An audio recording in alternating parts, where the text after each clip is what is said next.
Hi, I'm Lily and I'm 18 years old. Have you ever lived with your boyfriend's family?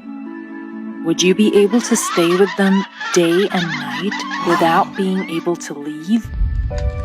Watch the video to the end and find out how I was left without housing at the university, and I had to learn to live by someone else's rules. I had just finished school and wanted to go to a prestigious university, and I was interested in a specific university in the city where my boyfriend lives. Every night, I imagined how I got the news about the successful matriculation and was going with suitcases on the train, and Eric, my boyfriend, met me at the station with flowers. But first, I had to get a recommendation to the university. And I got it. After that, I was invited to a month-long preparatory course. And this was already an application for admission, because these courses greatly increase the chances of being among the government-subsidized students. There were only a few days left for gathering, and I headed out to meet my happiness. Eric, of course. Eric was living with his parents, and I was supposed to get a place in the dorm. When I arrived, I went there first. The dorm was quite nice, cozy and clean, and it was located a few steps away from the university. But I didn't have a chance to live there. The manager said that the place had to be given to a foreigner who didn't know the language at all and had nowhere to go. As if I had somewhere to go. Have you ever screwed up big time? Write it in the comments. Although, of course, Eric's family always treated me well and I could come to them at any time. But still, I was counting on the dorm, and here's such a bummer. There was nothing to do, so I asked my boyfriend to let me stay at his house for a month. Fortunately, permission was granted, and soon I was unpacking in my new room. Not the one where Eric lived. Eric and I were old enough to share a room, and both he and I wanted to, but his mom insisted that I stayed in the guest room. However, the main thing was not that, but that I had a roof over my head, and now I could fully devote myself to studying and not think about everyday problems. On the evening of my arrival, Eric's parents had a lavish dinner. I had to admit that his mother cooked just fine, and I had already decided that I would take a couple of lessons from her in the future. Either the hard road took its toll on me, or the nerves from the fact that my place in the dorm was given to another applicant, but I ate in 3 throats. At one point, I was even afraid that I would be considered a glutton. After a delicious dinner, I was so sleepy and I went out like a light. In the morning, when I went to the bathroom, I almost smashed a mug that was standing on the floor right next to my room. I thought it was weird, so I went to ask Eric. What he said shocked me. It turned out that his mother put my mug under the door, implying that I hadn't washed the dishes, and she hated mess and dirty cups and plates and all that. At first, I felt wildly awkward and then somehow even offended. Well, I just arrived, did not settle in, experienced a lot of wild stress, moved into the house of my boyfriend, and it was clear that I was in a kind of prostration from all this, and the last thing I thought about was the dishes. But when the resentment passed, I felt very ashamed that I was causing a mess in someone else's house and causing discomfort to people who had done me so much good. So I decided to immediately correct and clean up in the kitchen, to do spring cleaning and thereby make amends. It was just the right moment. Eric and his parents were out shopping, and I had a few hours to spare. Thank God I managed everything and sat waiting for the family with impatience.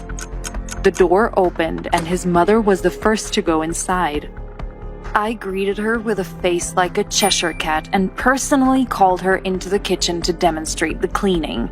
But instead of praising me, She just started yelling, starting to get hysterical. Eric's mother was like nothing I'd ever seen, and I could feel her every word on my skin.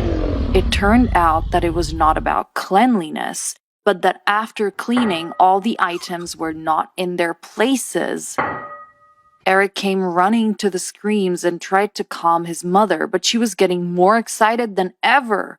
I was in such a shock.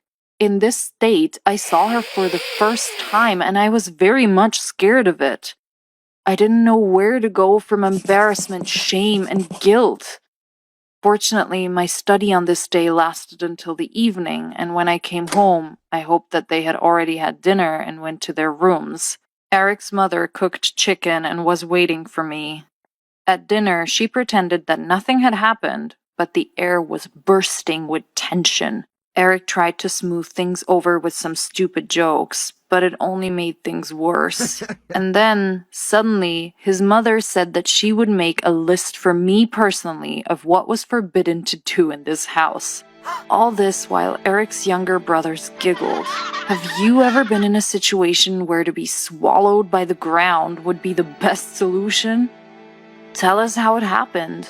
I needed to let it out, or I would have exploded right there.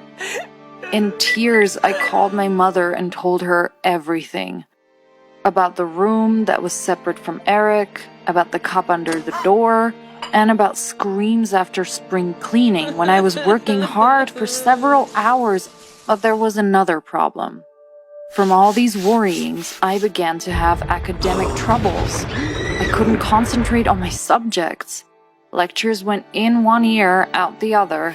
My mother listened and was surprised, supported me, said that I needed to abstract from everything and throw myself into study. I had just hung up when I heard Eric's mom scream outside the door. She asked me to leave immediately. She had brazenly eavesdropped on the conversation, and now she was going to set all the dogs on me. She shouted that she would not allow me to say such things about her, and that I was a nobody, and that I owe them, and all because they gave me a roof over my head and fed me for free. The whole family came running to the screams, and Eric tried to stand up for me, but then it came to him, and then his mom said, "It's either me or her." How could I let Eric make that choice? What for? I went and packed my own things. I was so sad and heavy at heart. On the one hand, I felt a sense of shame. On the other hand, although I knew that I was also guilty, but I did not think that I deserved to be treated like this. Was I so guilty that she could humiliate me like this in front of everyone? A couple of hours later, I was standing at the train station with my suitcase, and I had to take a couple of days off from university to collect my thoughts and decide how I would continue to live. Coming home did me good, and I only realized how important it is to have a home of your own, where you are loved and expected. But a few days of rest passed so quickly, and I had to go back. And I didn't want to do it. First, I had to find a new place to live. I couldn't live in Eric's house anymore. Second, Eric himself never gave any news about himself, and I began to think the worst. Did he leave me?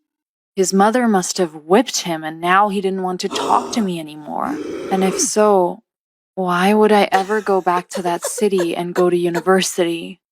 While I was thinking about all this, the doorbell rang.